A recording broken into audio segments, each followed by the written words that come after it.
So you can see my screen now, right? And you can see my face as well. Yes. If we're facing some the problems of like the network problem, I will stop the video. But so far, so good. So hello everyone, my name is Menjing. I'm a PhD student working with Professor Bai. And it is also my first time to work with the ISO community. I'm very honored today to introduce the user story of ISO 19130-3 on behalf of Professor Bai. He's with me now. And he's the project leader of this standard. So the previous two stories from Austria and Norway, I should say is very impressive. So they provide a very good examples for us. But since ISO 19130-3 is still under development and is very new, so we haven't got an excellent actual user story as others did. But the ISO 19113-1 and -2 have been published for some time. So we believe our standard will be promising in some applications in the future. So based on my understanding, the ISO TC 211 is about the geographic information and the geomatics. It's focused on the digital geographic information. So the location does matter a lot. The location information is one of the fundamental steps before use for like most sensor images in most of their applications. So fortunately, we have the ISO 19130-1 and -2. They have specified comprehensive sensor models describing the physical and the geometric properties of each kind of photogrammetric, remote sensing, and other sensors that produces imagery data.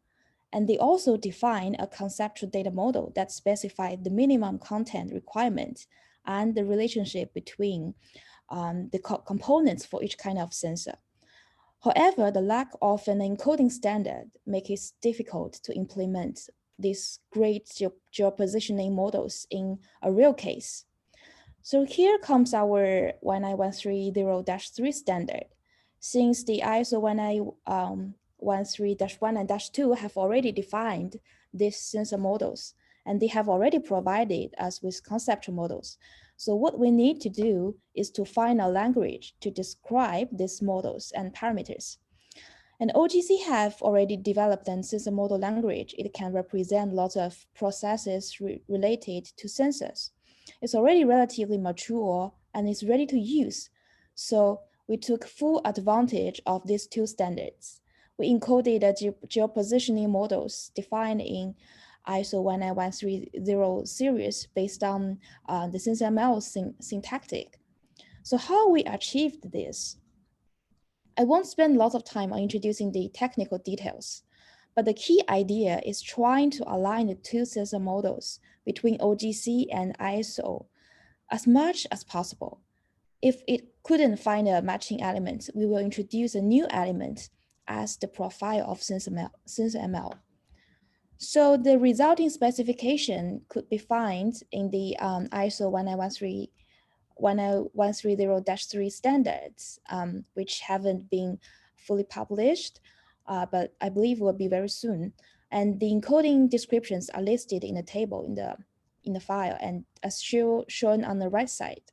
Besides, some examples have already been uploaded to the GitHub repository. So basically, this encoding schema can help to implement your positioning models. And here's an example of a SAR image. It shows how the images are registered from the sensor to image, and then finally to an actually Earth's location. And the corresponding model parameter descriptions are listed on the right side. Although it's a still very new standard and it's under development so far, we haven't applied it in a real case, but we have already successfully applied it in some active observation and passive observation sensors. Like on the left side, there's metadata description for Landsat 8 image, and on the right side is for a Sentinel-1 image, which you could find on the GitHub page. And besides, we also design some scenarios for potential usage in the future. So who will be our users? It could be ground segments or satellite image dispatching office for emergencies or image servers under sensor web contexts. So first, for ground segments, the geopositioning process is very important for data production. However, the most of the ground segments are developed and designed independently, so they don't have a reusable models for geopositioning process, and which is very important and could be used in lots of situations. So with our standards, this process could be reusable and very easy to implement if like for future if you need to build an ground segments. So and second case is for emergency response situations, like in some emergency response situations, it's very important to precisely align diverse image data acquired by different sensor systems. For example, here's some image from Sichuan province in China, where lots of earthquakes happens like frequently. So we could see here lots of satellites have images covered this area like Sabres or Aster Spot 5. Once we need to get a full image of this area from the pre-earthquake to post-earthquake process, you need to align these images geographically.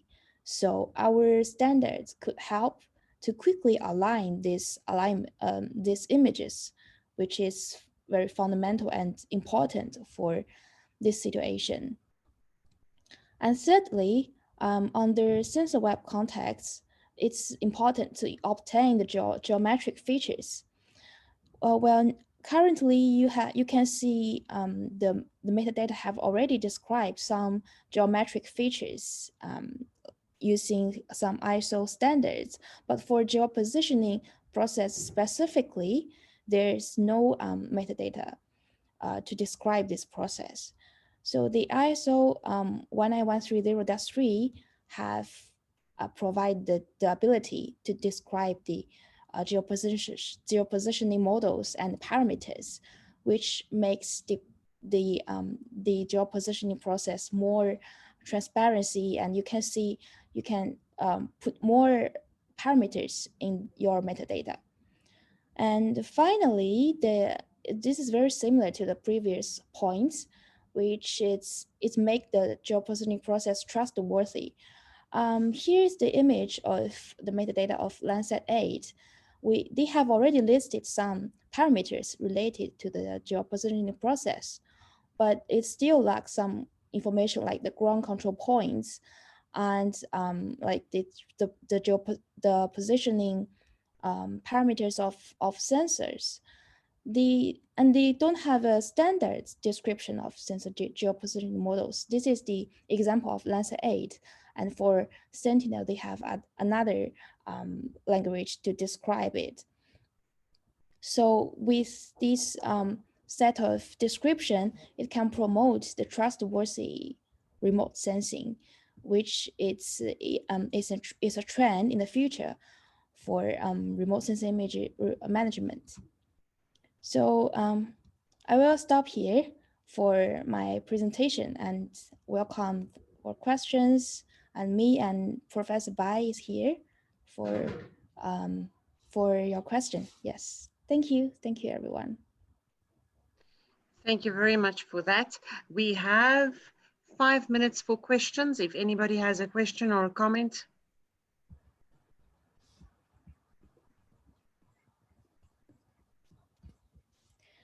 If there's no question, I would like to take this opportunity to introduce the status of our standard, which have already been approved and under development. And we also published like article, academic article on remote sensing journal It introduced the process and the method and the story behind its standards and some lessons learned and some potential for future usage. If you are interested, you can access through this URL, which I will put it on the chat box later. Thank you. Any questions? There is one question. I'll read it for you. It's any idea for geopositioning service in addition to geopositioning process? For a stand. Sorry, I beg your pardon? I'm going to read it to you again. Any idea for a geopositioning service standard in addition to a geopositioning process? Mm-hmm. You mean the, for geopositioning service standards? As a standardization action. I am just reading, so unfortunately I cannot give you more information. If you would like to ask your question, it would be fine. Emmanuel Davis here. Hello. Hi. So you mentioned the interest of the geopositioning process for exploitation of Earth observation imagery. So my question is if you have any suggestion, recommendation for the standardization of a geopositioning service based on what you presented.